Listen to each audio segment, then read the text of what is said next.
Hello friends, यहाँ पर देखो महाराष्ट्र बोर्ड का हमारा क्लास 10 का प्रैक्टिस सेट 1.4 मैथ्स 1 का यहाँ पर थर्ड क्वेश्चन देखो। ये थर्ड क्वेश्चन को मैं आज सॉल्व करने जा रहा हूँ और आप देखो बहुत आसानी से हम लोग सॉल्व करेंगे।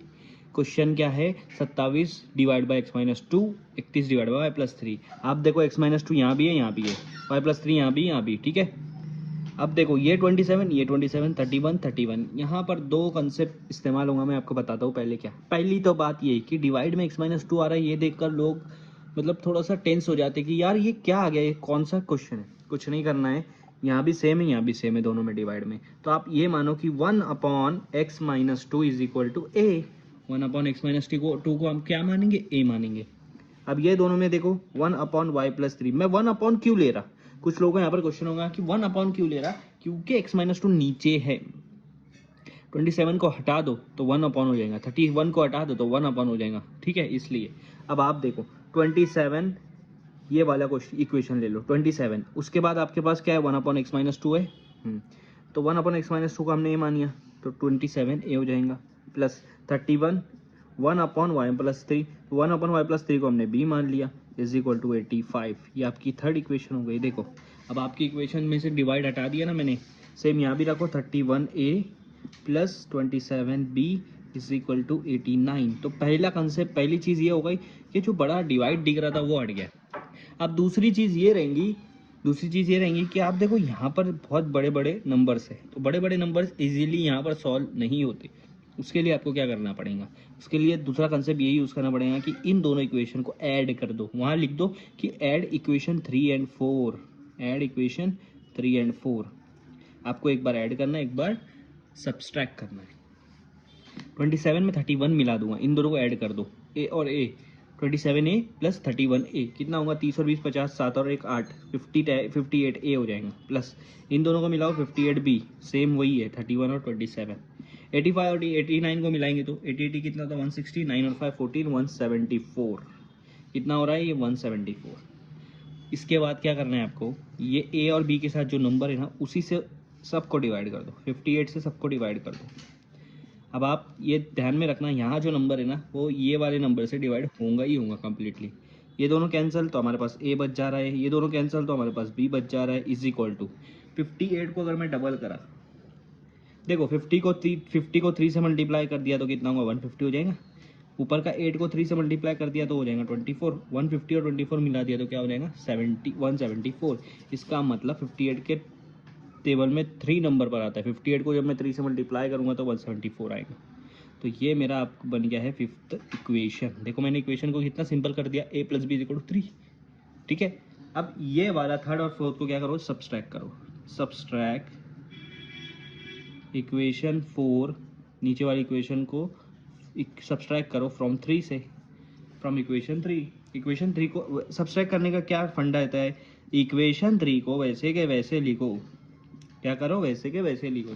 और इक्वेशन 4 का साइन चेंज कर दो। साइन क्या कर दो? चेंज कर दो। ये साइन को चेंज कर दो। तो 31a प्लस में था, माइनस में आ गया, चल भाई माइनस में आ जा। 27b माइनस में आ जा, 89 माइनस में आ जा।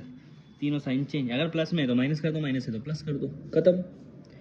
27 में से 31 गया तो कितना बचता है? जिसको नहीं समझ रहा है वो एक काम करो, 31 में से 27 को माइनस कर दो, कितना बच रहा है? 4। यहाँ पर a। अब बड़े की साइन क्या है? माइनस, यहाँ माइनस लगा दो। 31 में से 27 प्लस 4b, बड़े की साइन प्लस है। 85 में से 89 माइनस 4। मैंने क्या बोला आपको? ये जो a और b के साथ है उसी से डिवाइड कर दो, 4 से डिवाइड कर दो। तो यहाँ 4 कैंसिल हो जाएगा, a बचेगा, माइनस a बचेगा, सॉरी 4 कैंसिल हो जाएगा, माइनस a बचेगा, 4 कैंसिल हो जाएगा, प्लस b बचेगा, और यहाँ पर -1। तो -a plus b is equal to -1। ये आपकी आ रही है इक्वेशन नंबर 6। क्या आ रही है? Equation number 6। इक्वेशन नंबर 5 याद रहने दो और इक्वेशन नंबर 6 याद रहने दो, बाकी सब कट कर दो। बाकी सब क्या कर दो? कट कर दो, ठीक है। देखो ये सारा रफ कर देता हूँ, इसका काम हो गया है। अगर आपको चेक करना रहेगा तो आप पीछे रिवर्स जाकर चेक कर लेना, ठीक है। हाँ, अब आप देखो a plus b is equal to 3 मैं यहाँ लिख ले रहा हूँ, a plus b is equal to 3, और ये वाली equation minus a plus b is equal to -1। बाकी सब रफ कर दो, ठीक है। ये दोनों इक्वेशन को सॉल्व करो, ये दोनों कट हो जाएगा, plus minus. b plus b कितना होगा? 2b होगा। 3 में से 1 गया, 2 बचा। अब दोनों तरफ 2 से डिवाइड कर दो, क्योंकि b को मेरे को अकेला करना है, तो b मेरा सिंगल हो गया, 2/2 1 हो जाएगा। b की वैल्यू क्या आ गई, 1 आ गई। लेकिन हमने b किसको माना था, 1/y+3 को हमने माना था b। जो हमने पहले माना था उसको वापस से लेकर आ जाओ। क्या करो, वापस से लेकर आओ।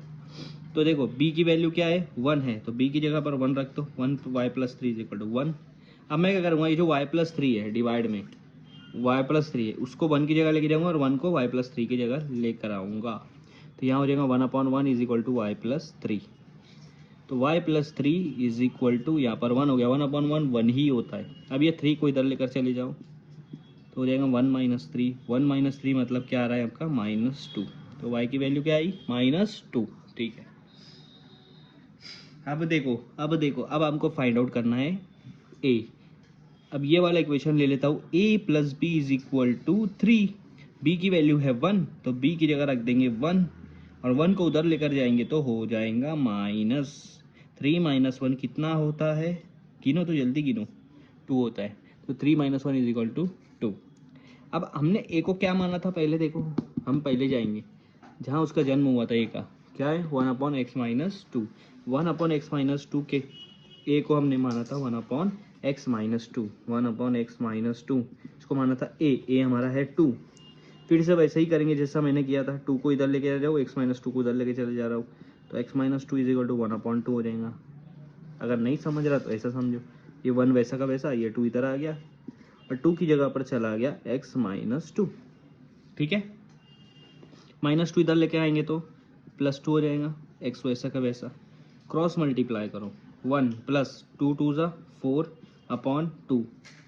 तो x की वैल्यू क्या आ रही है, 5/2। x की वैल्यू आ रही है 5/2 और y की वैल्यू आ रही है -2। ये आपका क्वेश्चन यहाँ पर सॉल्व होता है।